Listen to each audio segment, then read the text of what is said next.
Résumé de journée de top 14, bonjour à toutes et à tous.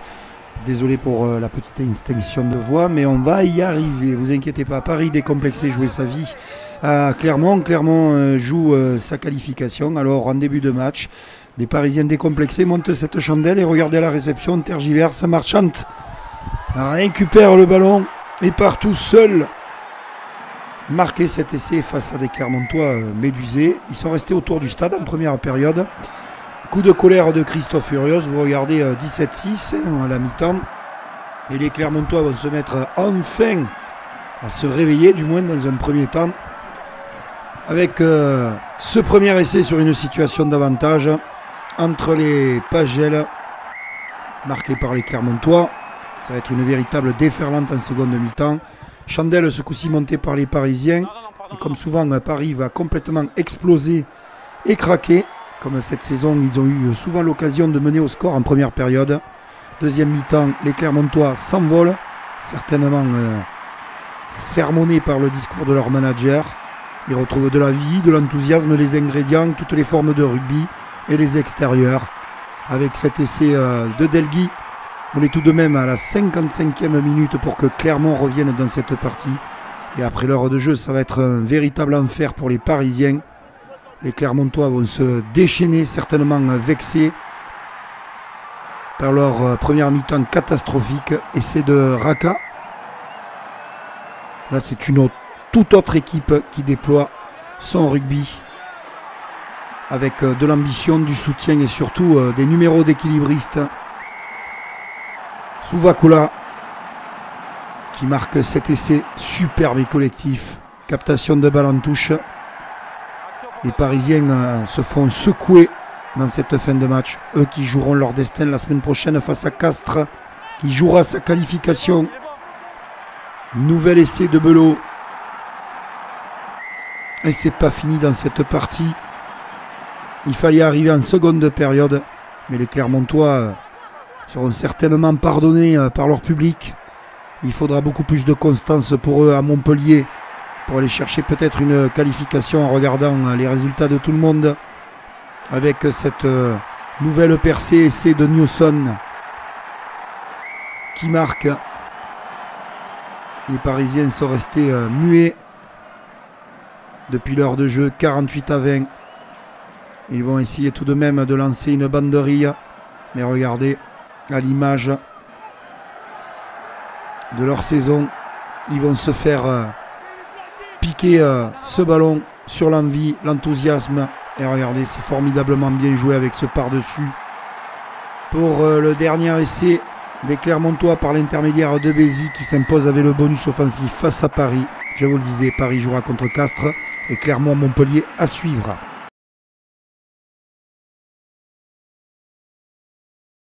Autre partie, autre enjeu, le Castres Olympique recevait l'Aviron bayonnais.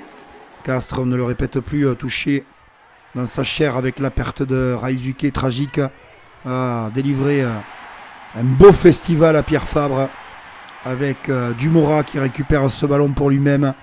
L'enchaînement est excellent de la part des Castrés. Tout le monde a eu le temps de traverser le terrain. Il y a beaucoup de combats jusqu'à la 27e minute de jeu et ce 3 partout. Et la solution va être trouvée par les Castrés. Toujours dans leur jeu de fixation au début et Nathanaël Huleux délivré sur les extérieurs pour son premier essai de l'après-midi avec toute la rage qui va avec. Joris Second a marqué les 3 seuls points des Bayonnais. On se retrouve à la 42e minute et cet effort en mêlée. Bayonne se fait corriger de nouveau par cet essai de Bagé. Lui, l'ancien Bayonnais, encore une mêlée conquérante. Secteur à rectifier pour les Bayonnais, bien sûr. Essai de Kopp. Baptiste Kopp qui marque l'essai du bonus offensif. La donne maintenant pour Bayonne, c'est de finir le match au mieux. Mais regardez les approximations, les erreurs. Il n'y était pas les Bayonnais sur cette partie. Et le doublé de Nathanaël Huleux entre les poteaux. Bien sûr, pour une victoire bonifiée de Castres sur le score de 33-3. Le CO est dans le game, comme on dit.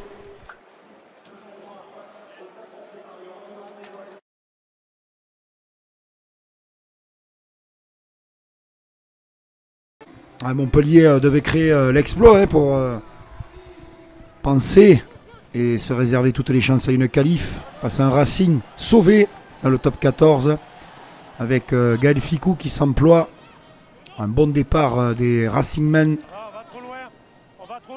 Il y a un avantage en cours. Une situation utilisée parfaitement par les ciels et blancs. Regardez sur les extérieurs. On va servir Chavancy. L'inoxydable Chavancy. Quel joueur. Quelle carrière incroyable d'Henri Chavancy. Mais Montpellier réagit de très belle manière avec beaucoup de vitesse et de dextérité. La puissance également pour cet essai. Tout en force.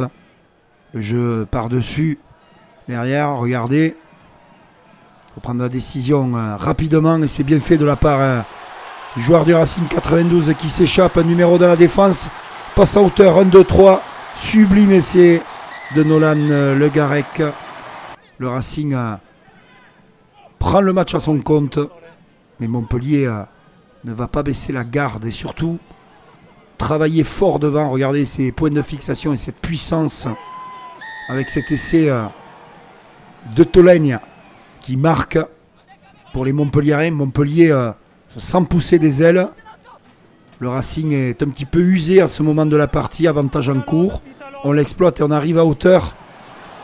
Et le superbe essai d'Akrab qui marque avec beaucoup d'énergie. Nolan Le Garec, les extérieurs. Le Racing est mené, il faut absolument réagir devant son public avec de nouveau du jeu collectif et du soutien permanent pour ce sublime essai de Baudôme. Mais c'est Montpellier qui va l'emporter d'un fil au Racing.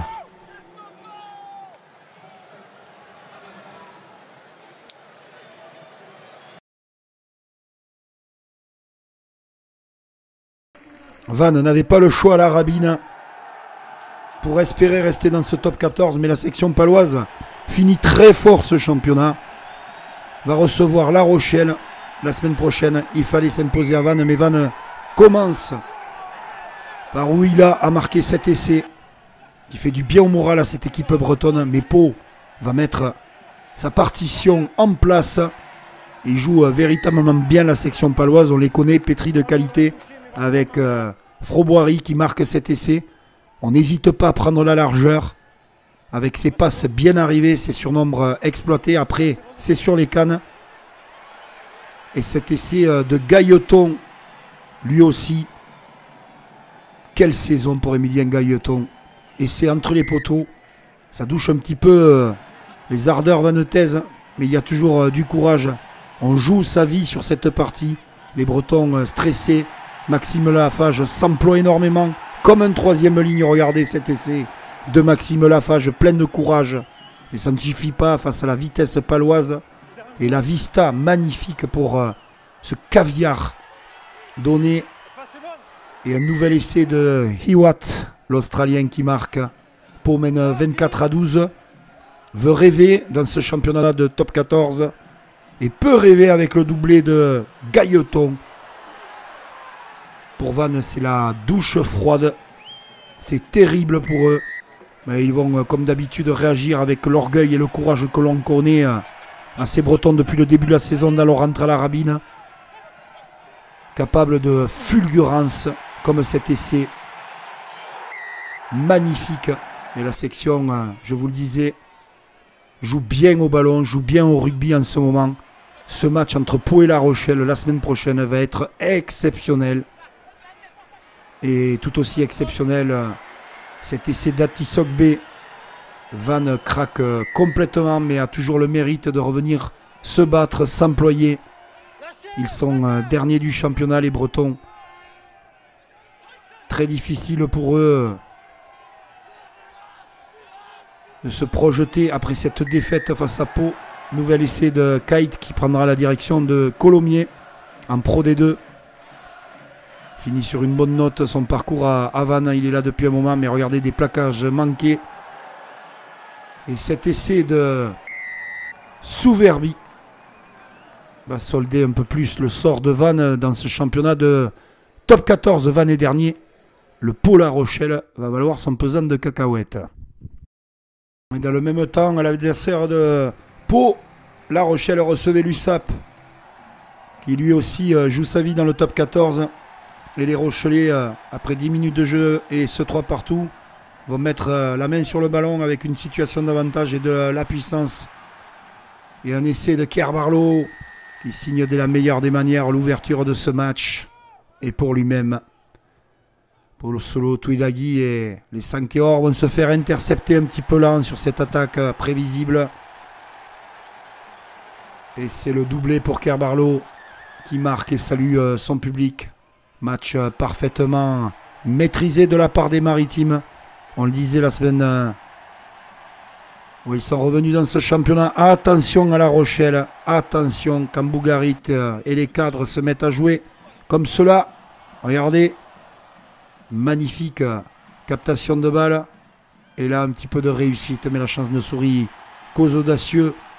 Et surtout il va y avoir de la continuité avec ce nouvel essai de Thierry Paiva qui marque.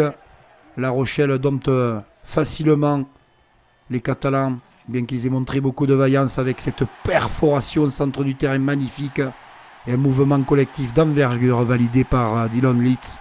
Oui, je le disais sur le résumé précédent, le Pau La Rochelle, on va bien le regarder la semaine prochaine. Quant à l'USAP, ils recevront le Stade Toulousain.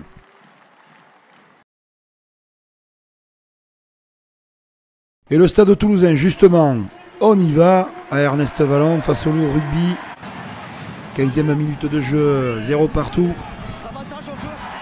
Toulouse doit se rassurer aussi en baisse collective. On a vu des signes de faiblesse pour la première fois de la saison. Essai de Marchand.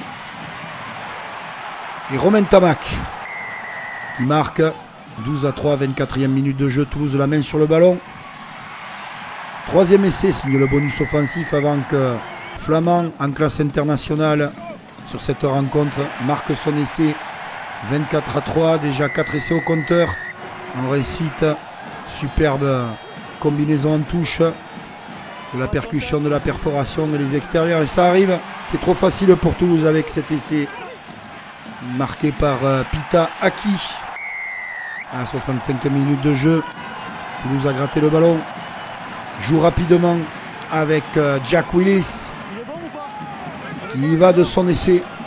Les Lyonnais sont débordés, dépassés face aux Toulousains qui retrouvent leur jeu sur cette partie et se rassurent avec Juan Cruz Malia. Victoire facile mais importante pour le Stade Toulousain. Il fallait arrêter la spirale et le doute.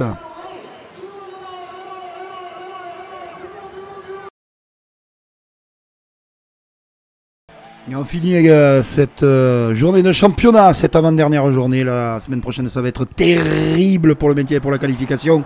Avec les Toulonnais qui toussent en début de match face aux nouveaux champions d'Europe et qui se font intercepter par Van Rensburg, opportuniste. Ça fait 10-3 pour Bordeaux, mais Toulon va trouver la largeur avec cette passe magistrale de Fayanga Nuku qui trouve Vainicolo. Jaminet. Toulon est repassé devant et regardez Vainicolo pour l'essai de la journée. C'est époustouflant. Incroyable Vainicolo. Il nous en fait une chaque année. Quel joueur extraordinaire. Et Toulon va solder sa victoire avec cette sortie de Saint-Zel en 8 pour Fayanga Nuku qui marque cet essai. Victoire de Toulon très importante et qui leur fait beaucoup de bien au moral. Et pourquoi pas se retrouver tous les deux en finale. Peut-être ils se disent ça, Yannick Bru et Pierre Minoni. À la semaine prochaine.